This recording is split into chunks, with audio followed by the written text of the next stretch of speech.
Bonjour tout le monde et bon sabbat. C'est la troisième partie. C'est un sermon que j'ai dû découper en trois parties. Si on se rappelle bien, la première partie, on parlait de l'amour agapé de Dieu. Et dans la deuxième partie, c'est surtout la manifestation de l'objet de son amour. C'était sur David. Comment Dieu a opéré envers David, démontrant son amour envers lui et qui a transformé le cœur de David aussi. Et aujourd'hui, je vais vous présenter trois autres personnes. Et donc, on va s'arrêter sur la vie de trois autres individus, deux rois de l'Ancien Testament, Salomon, le fils de David, et Nebuchadnezzar, ainsi qu'un des 12 apôtres dans le Nouveau Testament, Jean le Bien-Aimé. Tout cela pour apprendre comment l'amour de Dieu les a aidés de la même manière qu'il veut nous aider, vous et moi, les objets de l'amour de Dieu. Nous allons nous arrêter sur Salomon. Quelle chose merveilleuse l'amour de Dieu révèle que la personne même avec qui il avait péché donnerait naissance au prochain roi. Voilà Salomon, un autre objet de l'amour de Dieu, ce roi qui a grandi dans la sphère de la maison de David. Voilà cet autre jeune homme très docile et soumis comme David au début. Lisons 1 Roi 3, versets 5 à 14. À Gabaon, l'Éternel apparut en songe à Salomon pendant la nuit. Et Dieu lui dit, « Demande ce que tu veux et je te le donne. » Salomon répondit, « Tu as traité avec une grande bienveillance ton serviteur David, mon père, parce qu'il marchait en ta présence dans la fidélité, dans la justice et dans la droiture de cœur envers toi. Tu lui as conservé cette grande bienveillance et tu lui as donné un fils qui est assis sur son trône, comme on le voit aujourd'hui. » Pouvez-vous imaginer comment Salomon a grandi et a réalisé qu'il était le fils de la femme même avec laquelle David avait commis le péché? Et c'est cela, la miséricorde de Dieu. Et on poursuit. « Maintenant, l'Éternel, mon Dieu, tu as fait régner ton serviteur à la place de David, mon père. Et moi, je ne suis qu'un jeune homme. Je n'ai point d'expérience. Ton serviteur est au milieu du peuple que tu as choisi, peuple immense, qui ne peut être ni compté ni nombré à cause de sa multitude. Accorde donc à ton serviteur un cœur intelligent pour juger ton peuple, pour discerner le bien du mal. » Et on poursuit. « Car qui pourrait juger ton peuple, ce peuple si nombreux? » Cette demande de Salomon plut au Seigneur. Et Dieu lui dit, « Puisque c'est là ce que tu demandes, puisque tu ne demandes pas pour toi ni une longue vie, ni les richesses, ni la mort de tes ennemis, et que tu demandes de l'intelligence pour exercer la justice, voici, j'agirai selon ta parole. Je te donnerai un cœur sage et intelligent, de telle sorte qu'il n'y aura eu personne avant toi et qu'on ne verra jamais personne de semblable à toi.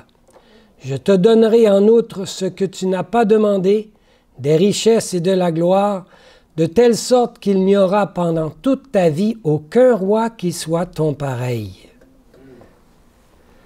Et si tu marches dans mes voies, en observant mes lois et mes commandements, comme l'a fait David ton père, je prolongerai tes jours. »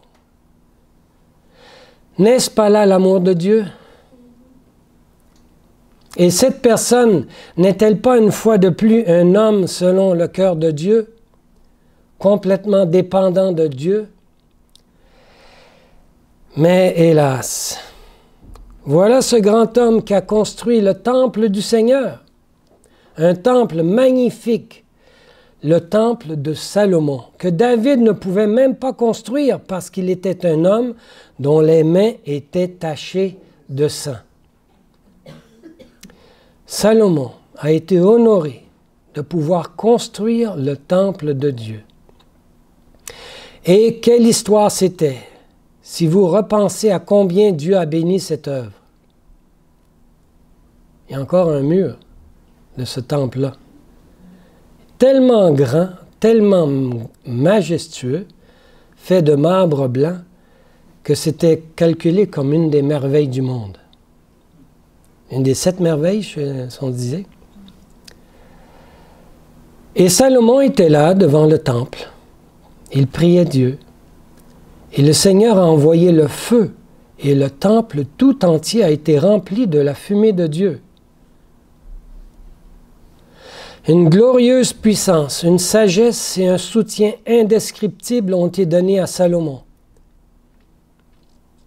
Quelle bénédiction ça aurait été s'il aurait resté cet homme.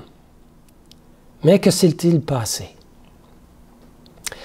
Voilà l'histoire de la triste chute de ce sage roi. On voit ça dans Bible Commentary, volume 2, à la page 1033, le premier chapitre. Premier verset? Non, mais premier paragraphe, voilà, c'est ça. Avec tous ses honneurs, Salomon marcha avec sagesse et fermeté dans les conseils de Dieu pendant de nombreuses années. Mais il fut finalement vaincu par les tentations qui lui arrivèrent à cause de sa prospérité. C'était tentant.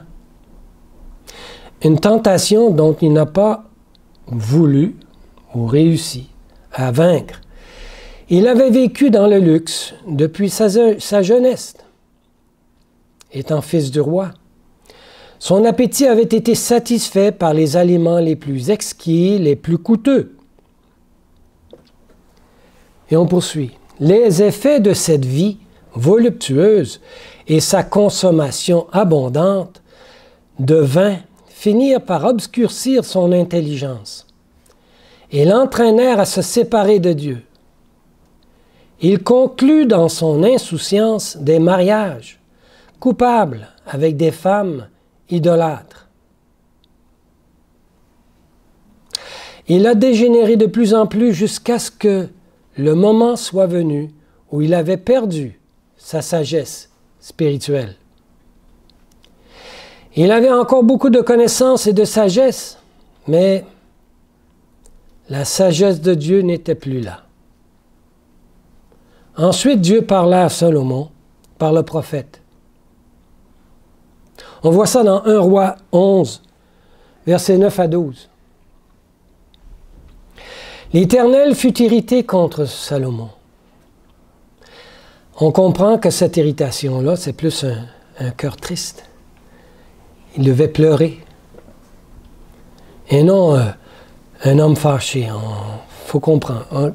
Quand on lit la Bible, si on la lit spirituellement, on est touché par l'amour de Dieu. Alors l'Éternel fut irrité contre Salomon parce qu'il avait détourné son cœur de l'Éternel.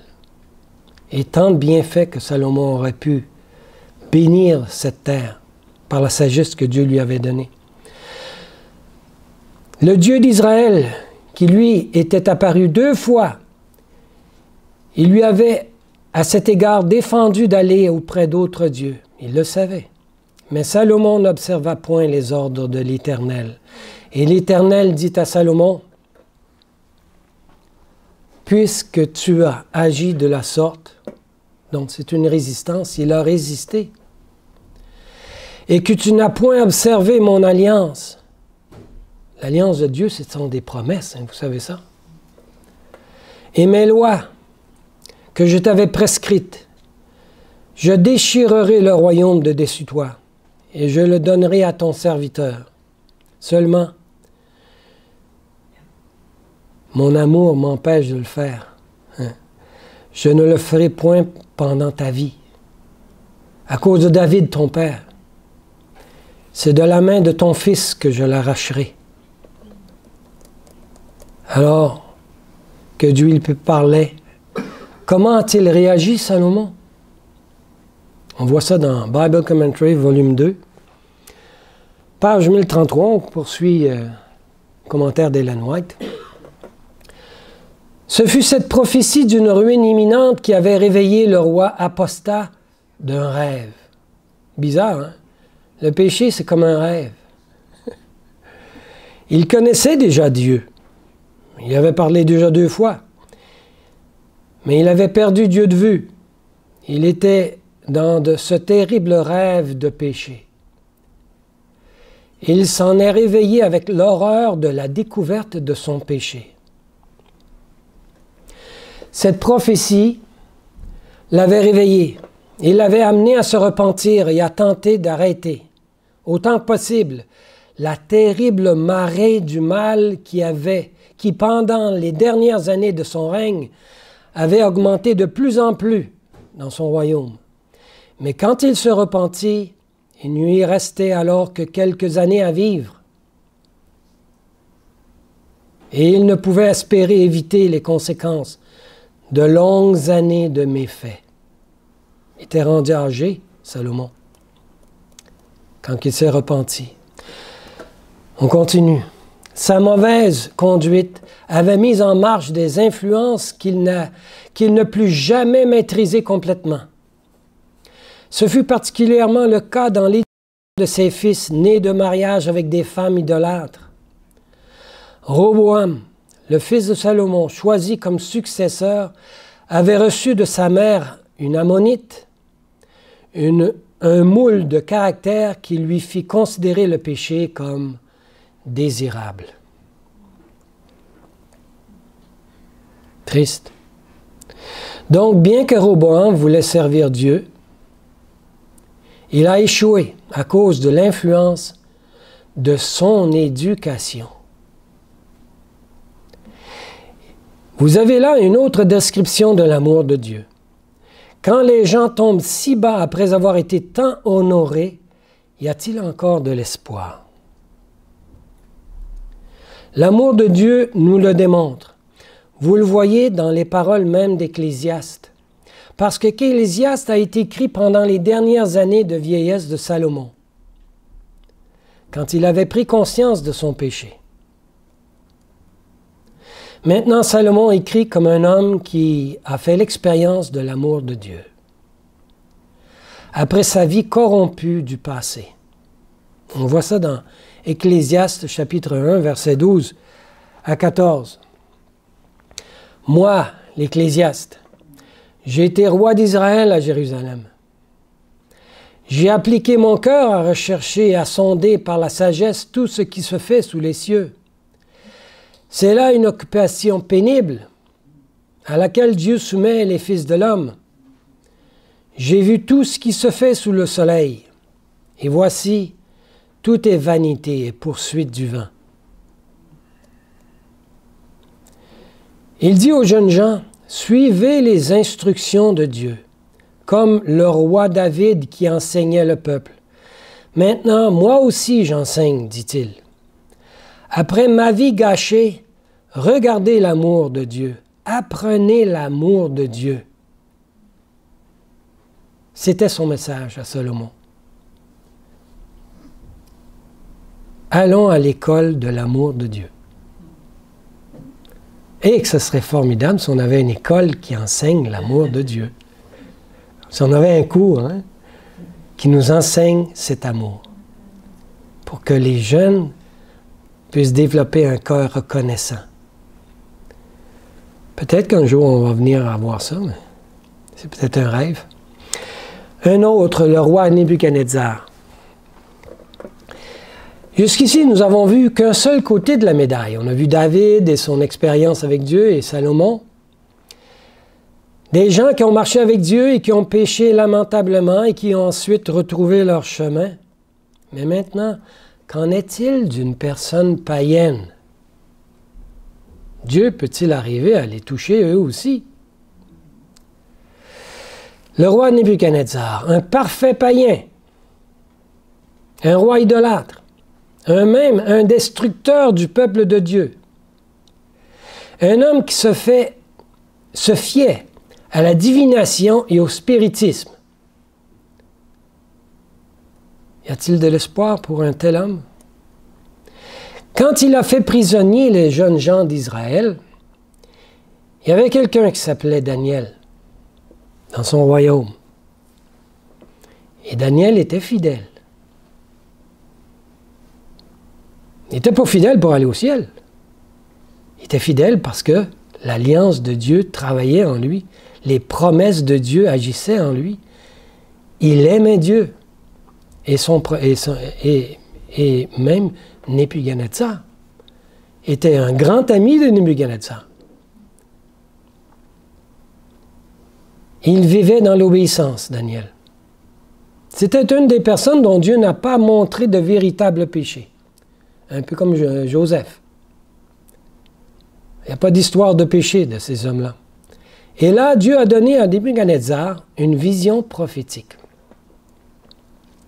On connaît cette vision de Daniel 2, du bien que Dieu l'aimait en lui donnant cette vision. C'est encore une manifestation de l'amour de Dieu, ça.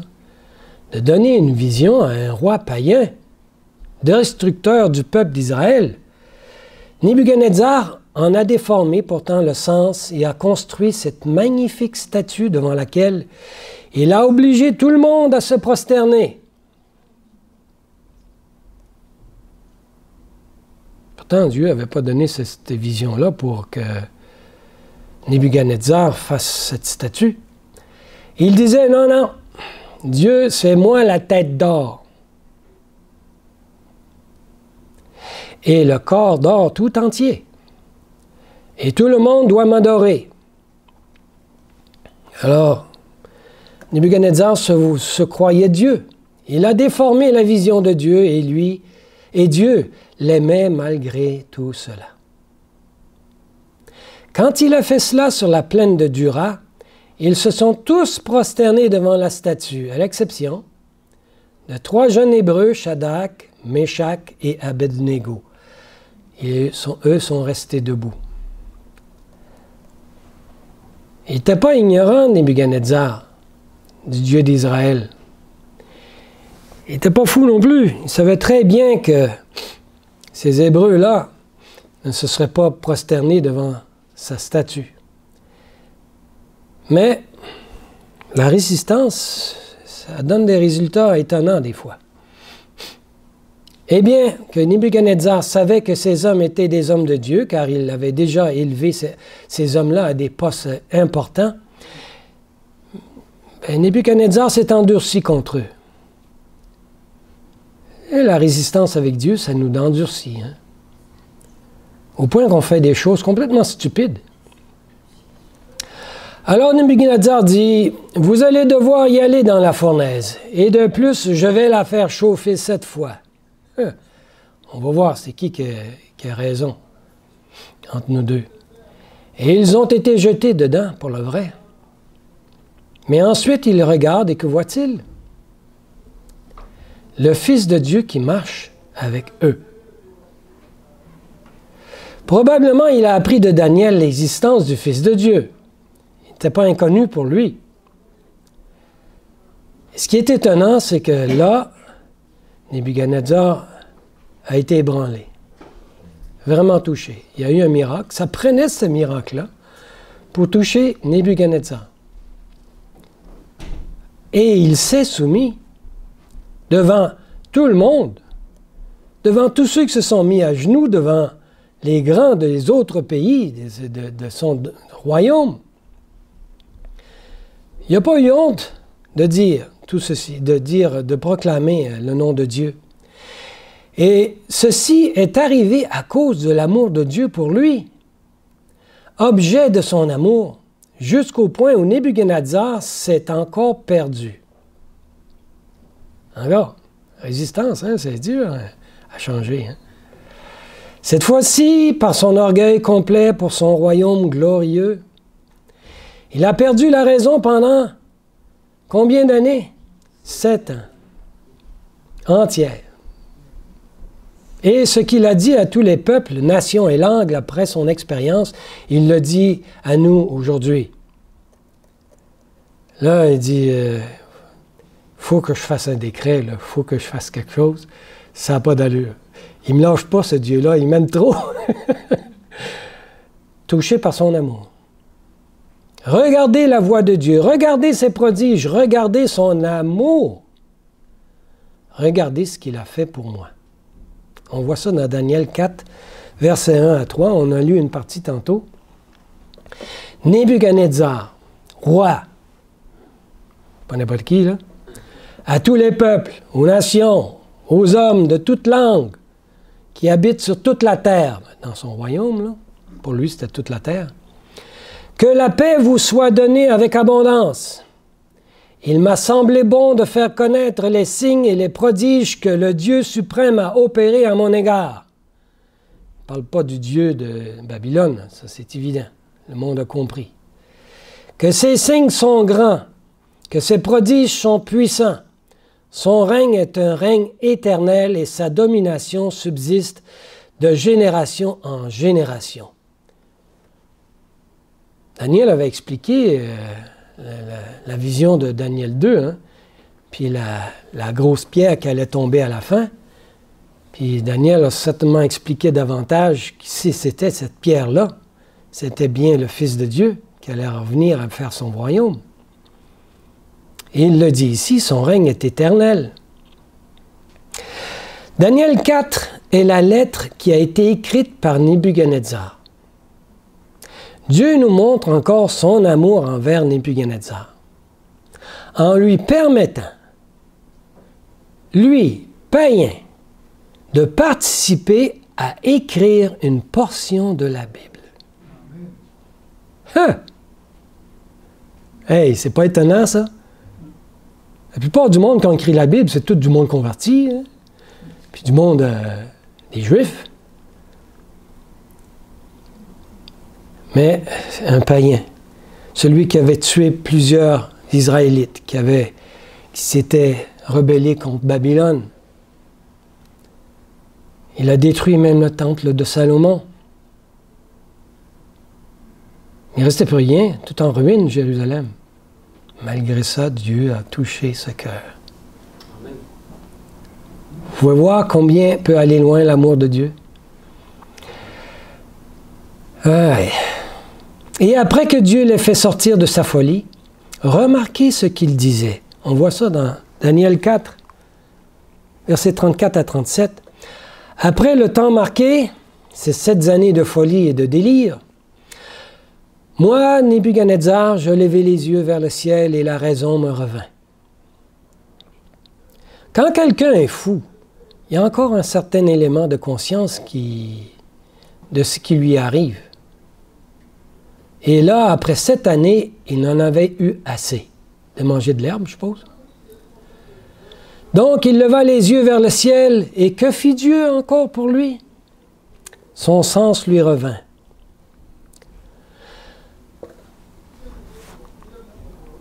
On continue. J'ai béni le Très-Haut. J'ai loué et glorifié. C'est dans la lettre, hein? Et j'ai glorifié celui qui vit éternellement, celui dont la domination est une domination éternelle et dont le règne subsiste de génération en génération. Tous les habitants de la terre ne sont à ses yeux que néant. Il agit comme il lui plaît avec l'armée des cieux et avec les habitants de la terre. Et il n'y a personne qui résiste à sa main et qui lui dise « Hé, que fais-tu » Il y a des gens qui croient que Dieu a laissé la terre avec ses conséquences désastreuses et qu'il ne s'en occupe pas. Comme un cadran, on remonte ça, là, puis ça marche tout seul. C'est une erreur, hein? On poursuit. En ce temps, la raison me revint. La gloire de mon royaume, ma magnificence et ma splendeur me furent rendues. Mes conseillers et mes grands me redemandèrent. Je fus rétabli dans mon royaume et ma puissance ne fit que s'accroître. Pas extraordinaire, ça? Hey, les gens n'ont même pas osé mettre un autre roi à sa place. On a attendu que sa maladie passe. 7 ans. Et quand que sa folie était terminée, on était tout heureux de le remettre là. Ça, c'est Dieu qui a touché le cœur de ces gens-là pour le remettre en place. Maintenant, moi, Nebuchadnezzar, je loue et j'exalte, je glorifie le roi des cieux. Ça ne ressemble pas à des psaumes de David, ça? Dont toutes les œuvres sont vraies et les voies justes, et qui peut abaisser ceux qui marchent avec orgueil. Tel que moi, hein? C'est ça. Par sa propre expérience de l'amour de Dieu, telle qu'elle est présentée devant nous, si vous l'étudiez attentivement, vous comprendrez l'amour de Dieu.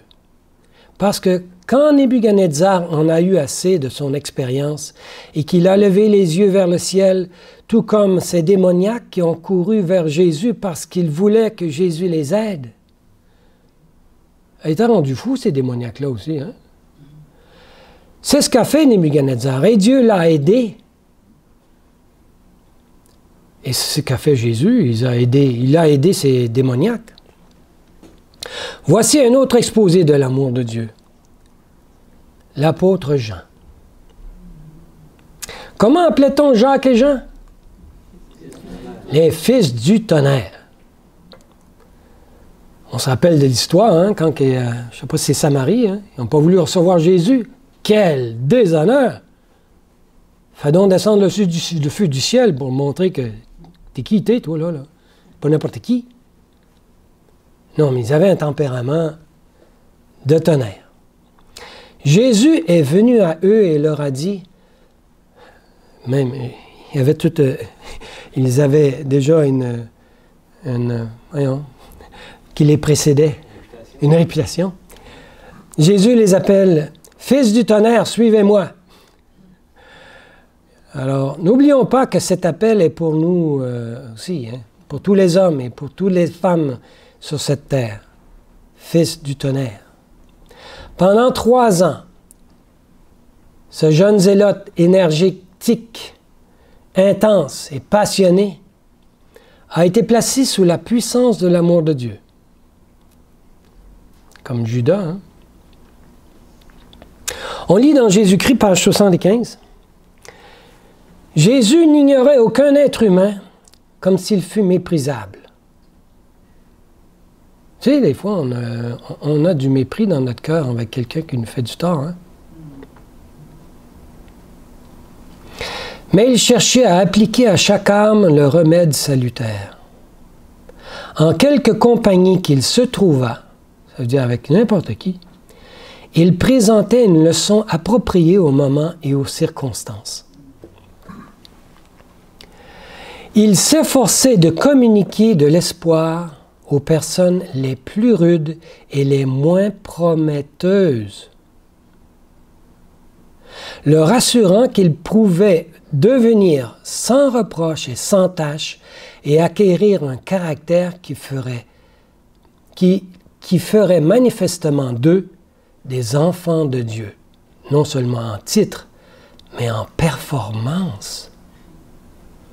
Wow! Par un amour discret, il changeait les cœurs des gens autour de lui et Jean savourait ce qu'il voyait. Il se disait, eh ben, je veux être comme ça moi aussi. On lit ça dans Sanctified Life, page 54, 2e chapitre.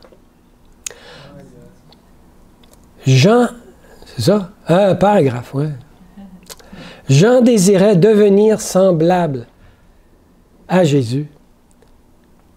Et sous l'influence transformatrice de l'amour de Christ, il devint doux et humble de cœur. Son moi fut caché en Jésus. Et ça peut nous arriver, ça aussi. Ça n'appartient pas juste à Jean, ça. Lisons maintenant quelques aspects importants de ce qui est arrivé à Jean à cause du grand amour de Jésus. Quel nom était donné à Jean? Et Jean le bien-aimé. C'est pas Jésus qui a dit ça. C'est Jean qui a dit ça de lui-même. Hey, c'était-tu d'orgueilleux, ça, disait ça? Moi, je suis le bien-aimé. Non, non, non. C'était pas de l'orgueil. Il avait été touché par l'amour de Jésus. Il dit, Jean qui s'est senti aimé. Ah, c'est ça que ça veut dire. C'est pas un trait d'orgueil ou un trait de « moi, je suis meilleur que vous autres, là. Moi, il m'aime ». Non, non, non. Il a connu l'amour de Jésus pour lui. C'est ça qu'il voulait dire. Il aimait ce qu'il apprenait de la vie de Jésus. On voit ça dans Conquérant Pacifique, page 481, paragraphe 3. L'amour confiant et le dévouement désintéressé qui caractérisait la vie et le caractère de Jean présentent à l'Église chrétienne des leçons d'une valeur inestimable. Jean ne possédait pas naturellement cette beauté de caractère qui fut manifestée à la fin de son expérience. Par nature, il avait de graves défauts, comme vous et moi. Non seulement il était orgueilleux, sûr de lui-même et ambitieux, mais il était aussi impétueux et rancunier. Vous n'avez jamais eu de la rancune quand quelqu'un vous a blessé? Ouais, avant que j'aille encore une expérience comme ça, il va faire beau. Hein? Je vais m'éloigner de lui souvent. On le surnommait ainsi que son frère, fils du tonnerre. Le disciple bien-aimé avait en lui un mauvais tempérament, le désir de vengeance et l'esprit de critique. Mais sous tous ces défauts, le divin maître discernait un cœur ardent, sincère et aimant. Oh, si l'on pouvait avoir des yeux comme Jésus, de voir en chaque être humain son potentiel de devenir quelqu'un d'extraordinaire, un enfant de Dieu en performance. Jésus réprima son égoïsme, frustra ses ambitions et mit sa foi à l'épreuve. Mais il lui révéla ce que son âme recherchait ardemment, la beauté de la sainteté, la puissance transformatrice de l'amour agapé de Dieu. C'est ce que nous devons apprendre et expérimenter. Les défauts du caractère de Jean se manifestèrent très fortement à plusieurs reprises dans ses rapports personnels avec le Sauveur. Et qu'a fait Jésus? Dans son grand amour, il réprima son égoïsme, frustra ses ambitions et mit sa foi à l'épreuve. Mais il continua dans son amour à susciter cette magnifique réponse à laquelle Jean était content de se soumettre plutôt que de repousser et de s'opposer. On continue. Jean se distingue parmi tous les apôtres comme le disciple que Jésus aimait.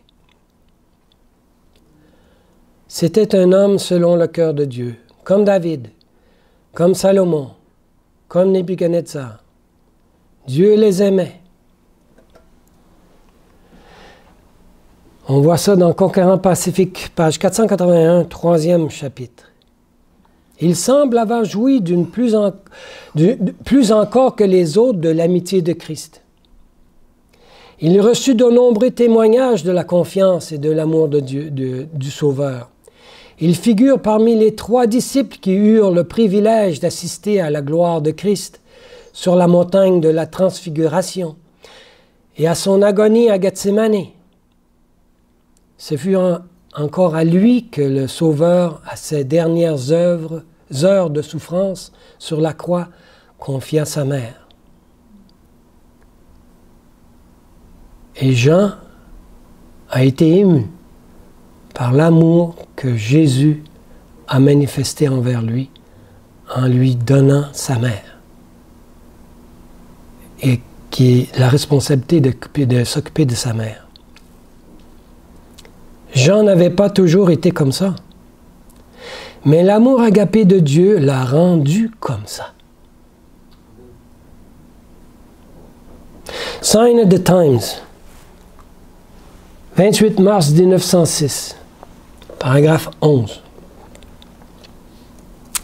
Quand nous lisons les précieuses expériences qui leur ont été accordées, la lumière, l'amour et les bénédictions dont ils ont profité, et l'œuvre qu'ils ont accomplie par la grâce qui leur était communiquée, l'Esprit qui les inspirait allume dans nos cœurs la flamme d'une sainte émulation.